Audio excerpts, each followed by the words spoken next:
அனைவருக்கும் முப்படை உங்களை அன்புடன் வரவேற்கிறது. என்டிபிசிக்கான நோட்டிஃபிகேஷன் வந்து பார்த்தீங்கன்னா வந்து வருகின்ற 14ஆம் தேதி வந்து பார்த்தீங்கன்னா ரிலீஸ் ஆக போகுது. Detailed notification. இப்போ ஷார்ட் நோட்டீஸ் வந்து பார்த்தீங்கன்னா வந்து வெளியிட்டிருக்காங்க. ஆல் ஓவர் இந்தியாவில் வந்து பார்த்தீங்கன்னா 11,558 வேக்கண்ட் வந்து பார்த்தீங்கன்னா இருக்குது. ஸோ எஸ்எஸ்சி ஜிடிக்கான நியூ பேச்சஸ் வந்து பார்த்தீங்கன்னா முப்படை பயிற்சி மையத்தில் வருகின்ற 16ஆம் தேதி வந்து பார்த்தீங்கன்னா ஸ்டார்ட் ஆக போகுது. ஓகேங்களா? என்டிபிசி அண்ட் குரூப் டி ரெண்டுத்துக்குமே வந்து பார்த்தீங்கன்னா வந்து வருகின்ற 16ஆம் தேதி வந்து பார்த்தீங்கன்னா ஸ்டார்ட் ஆக போகுது.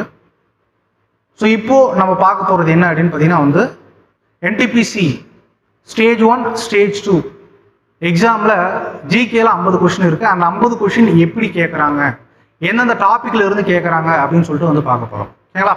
ஸோ ஃபஸ்ட்டு பாருங்கள், ஸ்டாட்டிக் ஜிகே ரொம்ப முக்கியமானது. மினிமம் 7 கொஸ்டின்லேருந்து 10 கொஸ்டின் வந்து கேட்குறாங்க.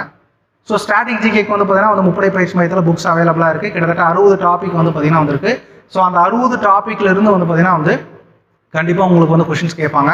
மேக்ஸிமம் அந்த 60 டாபிக் தாண்டி அவங்க போகிறதில்ல. அப்படியே போகிறாங்க அப்படின்னா எதில் கேட்குறாங்க அப்படின்னா வந்து கரண்ட் அஃபேர்ஸில் கேட்குறாங்க. Free current affairs January to June வரைக்கும் வந்து பார்த்தீங்கன்னா யூடியூப்பில் நம்ம ஆல்ரெடி வந்து பார்த்தீங்கன்னா ஃப்ரீ பிடிஎஃப் வந்து ப்ரொவைட் பண்ணியிருக்கோம். அதை நீங்கள் என்ன பண்ணிக்கோங்க அப்படின்னா வந்து டவுன்லோட் பண்ணி பிரிண்ட் அவுட் போட்டு படிங்க. ஓகேங்களா? ஸோ ஸ்டாட்டிக் ஜிகேல வந்து பார்த்தீங்கன்னா வந்து 7 to 10 கொஸ்டின்ஸ் வந்து பார்த்தீங்கன்னா இருக்குது. அதில் ஃபஸ்ட்டு வந்து பார்த்தீங்கன்னா ஸ்போர்ட்ஸில் வந்து பார்த்தீங்கன்னா 4 கொஸ்டின்ஸ் வந்து பார்த்தீங்கன்னா இருக்குது. ஸ்போர்ட்ஸ் இல்லாத சென்ட்ரல் கவர்மெண்ட் எக்ஸாம் நீங்கள் உங்களால் பார்க்கவே முடியாது. ஏன்னா அந்தளவுக்கு முக்கியமானது ஸ்போர்ட்ஸில் என்னென்ன பார்க்கணும் அப்படின்னா பிளேயர்ஸ், அவங்க பண்ண ரெக்கார்ட், அதே மாதிரி வந்து பார்த்தீங்கன்னா என்னென்ன கப் வாங்கியிருக்காங்க, ஒலிம்பிக் கேம்ஸை பார்க்கணும், ஏஷியன் கேம்ஸை பார்க்கணும், அதுக்கப்புறம் ஐபிஎல்லை பார்க்கணும், அதுக்கடுத்து ப்ரோ கபடி லீக் பார்க்கணும், கேலோ இந்தியா யூத் கேம்ஸை பார்க்கணும், அப்புறம் நேஷனல் கேம்ஸ். இது எல்லாமே வந்து பார்த்தீங்கன்னா நீங்கள் என்ன பண்ணணும் அப்படின்னா வந்து பார்க்கணும். அதுக்கடுத்து காமன்வெல்த் கேம்ஸ் இருக்கு இல்லைங்களா? ஸோ அதுவும் நீங்கள் என்ன பண்ணணும் அப்படின்னா வந்து பார்க்கணும். இதெல்லாம் வந்து பார்த்தீங்கன்னா sports related. Cricket, hockey, football எல்லாத்தையும் வந்து பார்த்தீங்கன்னா வந்து தெரிஞ்சு வச்சிருக்கணும். அப்படின்னா உங்களுக்கு எவ்வளோ கொஸ்டின்ஸ் வரும் அப்படின்னா வந்து 4 கொஸ்டின். Next capital. தமிழ்நாட்டினுடைய கேபிட்டல் என்ன, ஆந்திராவினுடைய கேபிட்டல் இது வரைக்கும் இதுக்கு முன்னாடி கேட்டுட்டு இருந்தாங்க. இப்போ வந்து பார்த்தீங்க அப்படின்னா வந்து கேட்கறது கிடையாது. இப்போ எங்கே போயிட்டாங்க அப்படின்னா இப்போ இன்டர்நேஷனல் நியூஸில் வந்து பார்த்தீங்கன்னா ஒரு சில கண்ட்ரிஸ் எல்லாம் இருக்காங்களே, அந்த கண்ட்ரிஸுடைய கேபிட்டல் கரன்சியை வந்து பார்த்தீங்கன்னா கேட்க ஆரம்பிச்சிட்டாங்க. ஓகேங்களா? அப்போது கேபிட்டல் இருந்து வந்து பார்த்தீங்கன்னா ஒரு கொஸ்டின். அதுக்கடுத்து ஃபிலிம் ரிலேட்டட் ஒரு கொஸ்டின். எந்த ஃபிலிம் வந்து பார்த்தீங்கன்னா வந்து ஆஸ்கார் அவார்டு வாங்கியிருக்கு, நேஷனல் அவார்டு வாங்கியிருக்கு, எந்த சாங் வந்து பார்த்தீங்கன்னா வாங்கியிருக்கு, எந்த டைரக்டர் வாங்கியிருக்காங்க அப்படின்னு சொல்லிட்டு வந்து கொஸ்டின் கேட்குறாங்க. அதுக்கடுத்து டெம்பிள் எங்கெங்கெல்லாம் இருக்குது அப்படின்னு வந்து கொஸ்டின் கேட்குறாங்க. காமகாயா டெம்பிள் எங்கே இருக்குது, அசாமில் இருக்குது. சன் டெம்பிள் எங்கே இருக்குது, ஒடிசாவில் இருக்குது. பிக் டெம்பிள்னா பெரிய கோயில் எங்கே இருக்குது அப்படின்னா தஞ்சாவூரில் இருக்குது. இந்த மாதிரி வந்து பார்த்தீங்கன்னா டெம்பிள் இருந்து கொஸ்டின் கேட்குறாங்க. அதுக்கடுத்து ஐநா, யுனைடெட் நேஷன்லேருந்து வந்து பார்த்தீங்கன்னா வந்து ஒரு கொஸ்டின் கேட்குறாங்க. ஐநாவினுடைய ஏஜென்சிஸை பற்றி கொஸ்டின் கேட்குறாங்க. ஐநாவினுடைய ஏஜென்சினா வேர்ல்டு ஹெல்த் ஆர்கனைசேஷன், யுனெஸ்கோ, அதுக்கப்புறம் வந்து பார்த்தீங்கன்னா வந்து யூனிசெஃப், இப்படியெல்லாம் இருக்கு இல்லைங்களா, அதை பற்றி கொஸ்டின் கேட்குறாங்க. அதுக்கடுத்து வந்து பார்த்தீங்கன்னா சென்சஸ் 2011 சென்சஸ் வந்து பார்த்தீங்கன்னா வந்து ரிப்பீட்டடாக கொஸ்டின் கேட்டுகிட்டே இருக்கிறாங்க. அதுலேருந்து எவ்வளோ கொஸ்டின் வரும் அப்படின்னா வந்து ஒரு கொஸ்டின். அப்புறம் வந்து தேசிய பூங்காக்கள் அப்படின்னா வந்து பார்த்தீங்கன்னா வந்து மனாஸ் தேசிய பூங்கா எங்கே இருக்குது, காசிரங்கா தேசிய பூங்கா எங்கே இருக்குது, பெஞ்ச் புலிகள் காப்பகம் எங்கே இருக்குது. அதுக்கடுத்து வந்து பார்த்தீங்கன்னா வந்து தமிழ்நாட்டில் வந்து பார்த்தீங்கன்னா முக்கியமான ஒரு சிலர்லாம் இருக்கும். இது வந்து நீங்கள் ஆல் ஓவர் இந்தியாவில் நீங்கள் என்ன பண்ணணும் அப்படின்னா பார்த்துக்கணும் தேசிய பூங்காக்கள். அதுக்கடுத்து வந்து பார்த்தீங்கன்னா கிளாசிக்கல் டான்ஸ், ஃபோக் டான்ஸ், பாரம்பரிய நடனம், நாட்டுப்புற நடனத்திலிருந்து எவ்வளோ கொஸ்டின் கேட்குறாங்க அப்படின்னா வந்து ஒரு கொஸ்டின் கேட்குறாங்க. அதுக்கடுத்து ஸ்டேடியம்னா கிரிக்கெட் ஸ்டேடியம் இருக்குது, ஹாக்கி ஸ்டேடியம் இருக்குது, ஃபுட்பால் ஸ்டேடியம் இருக்குது. இதில் கிரிக்கெட்னா நரேந்திர மோடி ஸ்டேடியம் உலகத்துலேயும் இங்கே பெருசு. அது மாதிரி ஹாக்கிக்கும் வந்து பார்த்தீங்கன்னா இங்கேயே இந்தியாவிலேயே இருக்குது. பிர்சா முண்டா ஹாக்கி ஸ்டேடியம் வந்து பார்த்தீங்கன்னா உலகத்திலே பெருசு இருக்குது. இந்த மாதிரி ஸ்டேடியங்களை தெரிஞ்சு வச்சுக்கணும். அதுக்கடுத்து ஃபுல் ஃபார்ம்னா சார்க்னா என்ன, south Asian association for regional cooperation. அதுக்கடுத்து முக்கியமான ஃபுல் ஃபார்ம் எல்லாமே நீங்கள் என்ன பண்ணி வச்சுருக்கணும் அப்படின்னா அதை தெரிஞ்சு வச்சுக்கணும். அதுக்கடுத்து புக்ஸ் அண்ட் ஆத்தர் ரொம்ப முக்கியமானது. இந்தியன் ஃபிலாசபி யார் எழுதுனது, அதுக்கடுத்து வந்து போனால் வந்து மை எக்ஸ்பெரிமெண்ட் வித் ட்ரூத் இந்த புக்கை யார் எழுதுனது, டிஸ்கவரி ஆஃப் த வேர்ல்டு யார் எழுதுனது, கிளிம்சஸ் ஆஃப் த வேர்ல்டு யார் எழுதுனது, அதுக்கடுத்து த காட் ஆஃப் ஸ்மால் திங்ஸ் யார் எழுதுனது. இந்த மாதிரி புக்ஸை பார்த்தீங்கன்னா என்ன பண்ணுறாங்கன்னா ஸோ கொஸ்டின் கேட்குறாங்க. அதுக்கடுத்து ஃபெஸ்டிவல் வந்து போனால் திருச்சூர் ஃபெஸ்டிவல் எங்கே நடக்குது, ஓணம் ஃபெஸ்டிவல் எங்கே நடக்குது, பொங்கல் ஃபெஸ்டிவல் எங்கே நடக்குது. இந்த மாதிரி வந்து போனால் ஹார்வெஸ்ட் ஃபெஸ்டிவல் வந்து போனால் கொஸ்டின் கேட்பாங்க. அதுக்கடுத்து யுனெஸ்கோ வேர்ல்டு ஹெரிட்டேஜ் சைட், ஓகேவா, உலக பாரம்பரிய தலங்கள் யுனெஸ்கோ லிஸ்ட்டு கீழே இருக்கும் இல்லைங்களா, அதுலேருந்து என்ன பண்ணுறாங்கன்னா ஒரு கொஸ்டின் கேட்குறாங்க. உயிர்கோள காப்பகம், பயோஸ்பியர் ரிசர்வ்னா உயிர்கோள காப்பகம், அதுலேருந்து எவ்வளோ கொஸ்டின் கேட்குறாங்கன்னா ஒரு கொஸ்டின் கேட்குறாங்க. அதுக்கடுத்து ஃபேமஸ் பிளேஸ் வந்து போனால் ஒரு கொஸ்டின் கேட்குறாங்க. இப்போ ஃபேமஸ் பிளேஸ் எது இந்த வருஷம்னா பாரிஸில் என்ன நடந்தது, ஒலிம்பிக் வந்து பார்த்தீங்கன்னா நடந்தது. அப்போ பாரிஸ் வந்து பார்த்தீங்கன்னா என்ன நாடுன்னு கேட்கலாம், ஃப்ரான்ஸ். அந்த பாரிஸ் வந்து பார்த்தீங்கன்னா எந்த நதிக்கரையில் அமைஞ்சிருக்கு அப்படின்னு கேட்கலாம், சியன், ஓகேங்களா, இல்லைன்னா சைன் அப்படின்னு வந்து சொல்லுவாங்க. என்னது சைன் அப்படின்னு வந்து சொல்லுவாங்க. ஓகேவா? இதெல்லாம் வந்து பார்த்தீங்கன்னா ஒரு ஸ்ட்ராட்டஜிக்கலை கேட்குறாங்க. நெக்ஸ்ட் வந்து பார்த்தீங்கன்னா ஹிஸ்ட்ரியில் மினிமம் 7 கொஸ்டின், மேக்ஸிமம் வந்து பார்த்தீங்கன்னா ஒரு 10 கொஸ்டின் கேட்குறாங்க. சிந்து சமவெளி நாகரிகத்திலிருந்து ஒரு கொஸ்டின், சமண மதம் புத்த மதத்திலிருந்து ஒரு கொஷின், மௌரியர்கள் குப்தர்கள் இருந்து ஒரு கொஷின் கேட்குறாங்க, டெல்லி சுல்தானியர்கள் ஒரு கொஷின் கேட்குறாங்க, முகலாயர்கள் ஒரு கொஷின் கேட்குறாங்க, விஜயநகர் மற்றும் பாமனி கிங்டம்ல ஒரு கொஷின் கேட்குறாங்க, மராத்தியர்கள் ஒரு கொஷின் கேட்குறாங்க, அட்வென்ட் ஆஃப் யூரோப்பியன்ல வந்து பார்த்தீங்கன்னா ஒரு கொஷின் கேட்குறாங்க, கவர்னர் ஜெனரல் மவுண்ட் பேட்டன் என்ன பண்ணாரு, வில்லியம் பெண்டிங் பிரபு என்ன பண்ணாரு, அதுக்கடுத்து காரன் வாலிஸ் என்ன பண்ணாரு, இப்படின்றலாம் வந்து என்ன பண்றாங்கன்னா வந்து கொஸ்டின்ஸ் கேட்குறாங்க. அதுக்கடுத்து அட்வென்ட் ஆஃப் யூரோப்பியன்ஸ் பார்த்தோம். அப்புறமா இந்திய தேசிய காங்கிரஸ் ஒரு கொஸ்டின் வந்து கேட்குறாங்க. என்னது இந்திய தேசிய காங்கிரஸ்? இந்திய தேசிய காங்கிரஸ்னா 1885 ஸ்டார்ட் ஆச்சு. ஒவ்வொரு வருஷமும் மாநாடு கூட அதில் என்னெல்லாம் பண்ணாங்க அப்படின்னு கொஸ்டின் கேட்பாங்க. அதுக்கடுத்து முக்கிய வருடங்கள் கேளா, சௌரி சௌரா சம்பவம் 1922, உப்பு சத்தியாகிரகம் 1930, வெள்ளையினை வெளியேறு இயக்கம் 1942, ஒத்துழையாமை இயக்கம் 1920, சுயராஜ்ய கட்சி 1923, சைமன் கமிஷன் இந்தியா வரைக்கும் 1928, 1927 போட்டிருப்பாங்க, 1928 இந்தியாவுக்கு வந்திருப்பாங்க, ஜாலியன் வாலாபாக் படுகொலை 1919, சம்பாரன் சத்தியாகிரகம் 1917, இந்த மாதிரி இயர்ஸ் வந்து கேட்பாங்க. அதுக்கடுத்து ஸ்லோகன்னா முழக்கம், சுயராஜ்யம் எனது பிறப்புரிமை, அதை அடைந்தே தீருவேன், பாலகங்கார திலகர். அதுக்கடுத்து வந்து பார்த்தீங்கன்னா டெல்லி சலோ, சுபாஷ் Chandra Bose, two or die, காந்தியடிகள், இந்த மாதிரி வந்து பார்த்தா ஸ்லோகன் எல்லாம் சொல்லியிருப்பாங்க. அதுக்கடுத்து லீடர்ஸ் உடைய புக்கு அப்படின்னும் போது வந்து பார்த்தீங்கன்னா எந்தெந்த லீடர் என்ன புக்கெல்லாம் எழுதினாரு அப்படின்றத பார்ப்போம். ஓகேங்களா? அதுக்கடுத்து வந்து பார்த்தீங்கன்னா முக்கிய போர்கள், இது கண்டிப்பாக கொஸ்டின்ஸ் கேட்குறாங்க. பிளாசி போர், பக்சார் போர், முதல் பானிபட் போர், இரண்டாம் பானிபட் போர், மூன்றாம் பானிபட் போர், முதல் தரையன் போர், இரண்டாம் தரையன் போர், அதுக்கடுத்து வந்து பார்த்தீங்கன்னா தலைக்கோட்டை போர், அதுக்கடுத்து 3 கர்நாடக போர்கள், இதெல்லாம் வந்து பார்த்தீங்கன்னா முக்கியமான போர்கள். இதில் பற்றி என்ன பண்ணுறாங்க அப்படின்னா வந்து கொஸ்டின்ஸ் கேட்குறாங்க. ஓகேவா?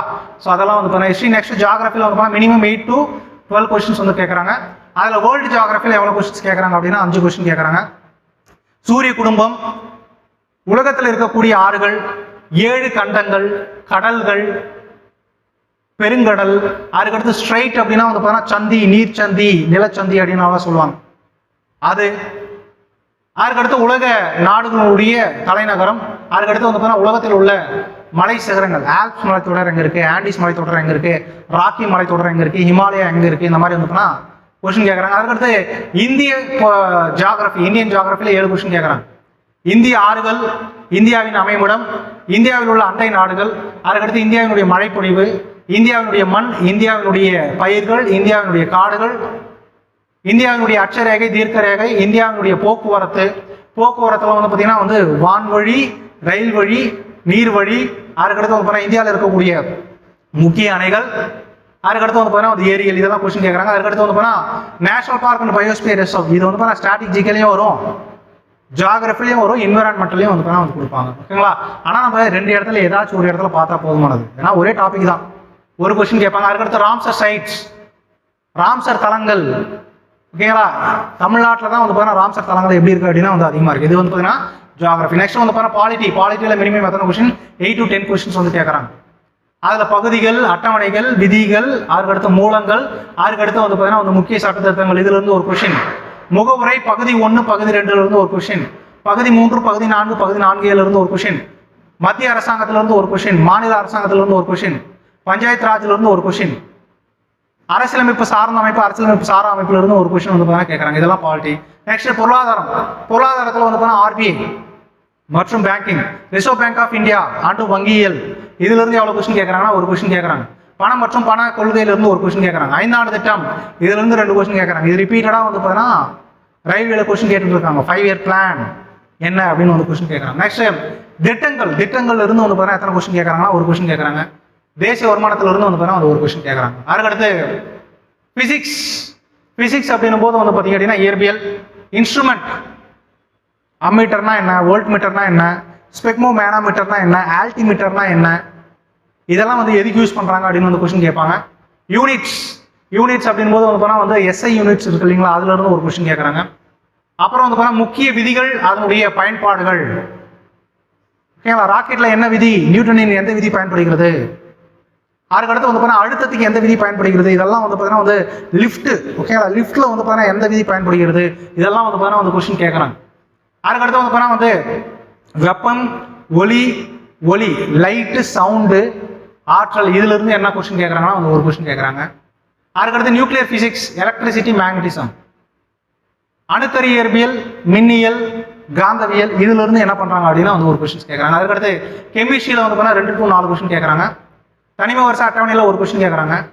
தனிமங்கள் அதனுடைய பயன்பாடுகள் ஒரு கொஸ்டின் கேட்குறாங்க.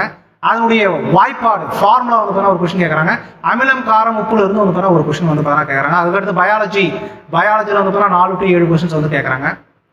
இதில் வந்து பார்த்தீங்க அப்படின்னா வந்து மைக்காலஜினா என்ன, பைக்காலஜினா என்ன, அதுக்கடுத்து வந்து பார்த்தீங்கன்னா பாக்டீரியாலஜினா என்ன, வைராலஜினா என்ன, வைரஸை பற்றி படிக்கிறது வைராலஜி, பாக்டீரியாவை பற்றி படிக்கிறது பாக்டீரியாலஜி. அப்போ அந்த ஸ்டடியை வச்சு வந்து பார்த்தீங்கன்னா என்ன பண்ணுறாங்கன்னா ஒரு கொஸ்டின் கேட்குறாங்க. அப்புறம் நோய்கள், பாக்டீரியா நோய்கள், வைரஸ் நோய்கள், பூஞ்சை நோய்கள், தாவர நோய்கள், விலங்கு நோய்கள், இதெல்லாம் வந்து பார்த்தீங்கன்னா அந்த கொஸ்டின் கேட்குறாங்க. மனித நோய்கள், அதுக்கடுத்து வந்து பார்த்தீங்கன்னா வந்து ஹெல்த் அண்ட் ஹைஜீன், உடல் நலம் மற்றும் வந்து பார்த்தீங்கன்னா வந்து சுகாதாரம், ஓகேங்களா, அதில் ஒரு கொஸ்டின் கேட்குறாங்க. பிளான்ட் கிங்டம், தாவர வகைப்பாடு, அதில் ஒரு கொஸ்டின். ஹியூமன் சிஸ்டம்னா வந்து பார்த்தீங்கன்னா தலையில் ஆரம்பித்து கால் வரைக்கும் எல்லாமே மொத்தமாக ஹியூமன் சிஸ்டம், அதிலிருந்து என்ன கொஸ்டின் கேட்குறாங்க அப்படின்னா அடிக்கடிக்கு பிளட்டு, ஓகேங்களா, 6வது டாபிக் இருக்கு பாருங்க, பிளட்டை பற்றி கொஸ்டின் கேட்குறாங்க. அதுக்கடுத்து வந்து பார்த்தீங்கன்னா ஹார்ட்டை படித்தா தான் பிளட்டை நம்ம படிக்க முடியும், ஓகேங்களா, ஒரு கொஸ்டின். அதுக்கடுத்து விட்டமின்ஸ் அண்ட் ப்ரோட்டீன்ஸ், வைட்டமின்ஸ் வந்து பார்த்தீங்க அப்படின்னா 6 தான் இருக்குது, ABCDEK, அவ்வளோதான். அதை பற்றி வந்து பார்த்தீங்கன்னா அதனுடைய அறிவியல் பெயர்கள் என்ன, அது வந்து பார்த்தீங்கன்னா எது சாப்பிட்டா அந்த வைட்டமின் கிடைக்கும், அதே மாதிரி அந்த வைட்டமின் குறைபாட்டு நோய் என்ன அப்படின்னு கொஸ்டின் கேட்குறாங்க. அதுக்கடுத்து வந்து பார்த்தீங்கன்னா என்வரான்மெண்டல், சுற்றுச்சூழலியலில் வந்து பார்த்தீங்கன்னா வந்து எத்தனை கொஸ்டின் கேட்குறாங்கன்னா 2 கொஸ்டின் கேட்குறாங்க. அதுக்கடுத்து வந்து பார்த்தீங்கன்னா வந்து ஸோ கரண்ட் அஃபேர்ஸ் வந்து பார்த்தீங்கன்னா மினிமம் 2 to 4 கொஸ்டின்ஸ். ஆனால் இது வந்து ஸ்டாட்டிக் ஜிகேல தான் உங்களுக்கு வந்து பார்த்தீங்கன்னா வந்து லிங்க் ஆகும். Current affairs static GK polity எக்கனாமிக்ஸில் லிங்க் ஆகும். அதனால் வந்து பார்த்தீங்க அப்படின்னா வந்து கரண்ட் அஃபேர்ஸ் நல்லா படிங்க. ஆனால் ரிப்போர்ட்ஸ் ஒரு கொஸ்டின் கேட்குறாங்க, அப்பாயின்மெண்ட்ஸ் எத்தனை கொஸ்டின் கேட்குறாங்க அப்படின்னா வந்து ஸோ ஒரு கொஸ்டின்ஸ் வந்து பார்த்தீங்கன்னா வந்து கேட்குறாங்க. ஸோ இதுதான் வந்து பார்த்தீங்கன்னா NTPC ஸ்டேஜ் 1 ஸ்டேஜ் 2க்கான சிலபஸ். ஸ்டேஜ் 2ல் கம்ப்யூட்டர் அப்படின்ற ஒரு சப்ஜெக்ட் இருக்குது. அந்த கம்ப்யூட்டரில் பேசிக்ஸ் வந்து பார்த்தீங்கன்னா வந்து படித்து வச்சுக்கோங்க, ஓகேங்களா. ஸோ முப்படை பயிற்சி மையத்தில் வந்து பார்த்தீங்கன்னா வந்து 3 கிளைகள்லையும் வந்து ஸோ செப்டம்பர் 16ஆம் தேதி NTPC அந்த குரூப் டிக்கான பேச்சஸ் வந்து பார்த்தீங்கன்னா வந்து ஸ்டார்ட் ஆக போகுது. அதே மாதிரி ரயில்வேக்கு வந்து பார்த்தீங்கன்னா வந்து புக்ஸ் அவைலபிளாக இருக்குது, both Tamil medium and English medium அவைலபிளாக இருக்குது. அதுக்கடுத்து வந்து பார்த்தீங்கன்னா வந்து NTPCக்கான டெஸ்ட் பேட்ச் வந்து பார்த்தீங்கன்னா ஃபியூச்சரில் வந்து பார்த்தீங்கன்னா அறிவிப்போம்.